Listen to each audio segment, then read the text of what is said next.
আমরা এবারে একটা ঢ্যাঁড়স গাছের মোজাইক রোগ সম্পর্কে দেখব। দেখুন, গাছের পাতাতে মোজাইকের মতো অসংখ্য দাগ পড়ে গেছে এবং আপনি যদি হাত দিয়ে ধরেন তাহলে দেখবেন যে পাতাগুলো অনেক শক্ত লাগছে এবং ছোট ছোট হয়ে গেছে এবং মাথার কাছেই ঝোপ হয়ে পাতাগুলো আছে এবং নিচের দিকে তেমন শাখা প্রশাখা নাই বললেই চলে।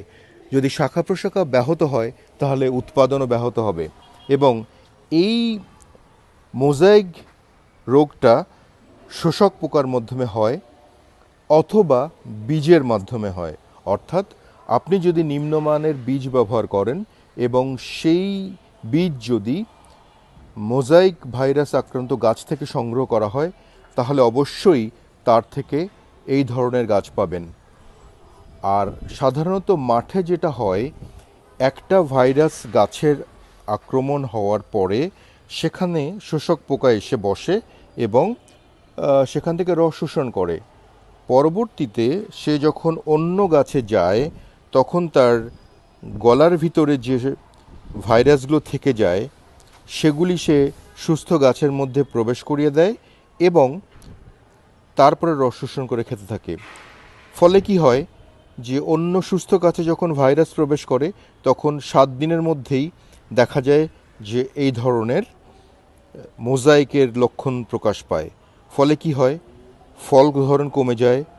দেখুন, ফল শক্ত হয় এবং এটাকে ভাঙতে পারবেন না হাত দিয়ে এবং এটা বাজারে বিক্রি করার জন্য উপযুক্ত থাকে না। অথবা একটা গাছে দেখা যায় যে কোনো পাতা থাকবে না, শুধুমাত্র অল্প কয়েকটা আগায় পাতা থাকবে এবং একটা দুটো ফল থাকবে এবং এই ফলগুলো আপনি হাত দিয়ে ধরে দেখবেন প্রচণ্ড শক্ত এবং এখানে এটা আপনি কোনোভাবেই রান্না করে খেতে পারবেন না বা সিদ্ধ হবে না, অর্থাৎ কোনো বাজার মূল্য থাকে না। এসব কারণে ভাইরাস নিয়ন্ত্রণ করা জরুরি। এর জন্যে আপনি আপনার প্রথম শর্ত হচ্ছে এই রোগকে না হতে দেওয়ার জন্যে আপনি প্রথমে মানসম্পন্ন বীজ কিনবেন আর নিয়মিত মাত্রায় নিয়মিত বিরতিতে গাছের মধ্যে শোষক পোকা দমন করার জন্যে যে সমস্ত কীটনাশক পাওয়া যায় সেগুলি মাত্রা অনুযায়ী নিয়মিত বিরতিতে স্প্রে করতে থাকবেন। এবং সবচাইতে ভালো হবে যদি আপনি আসরবাদ পড়ন্ত বিকেলে স্প্রে করেন, কারণ এই সময় শোষক পোকা অনেক বেশি সক্রিয় থাকে। আমরা কোনো ওষুধের নাম বলবো না, এটা আমাদের নীতিগতভাবে সিদ্ধ নয়। আপনারা মানসম্পন্ন কোনো কীটনাশক ডিলারের কাছে যাবেন বা খুচরা বিক্রেতার কাছে যাবেন।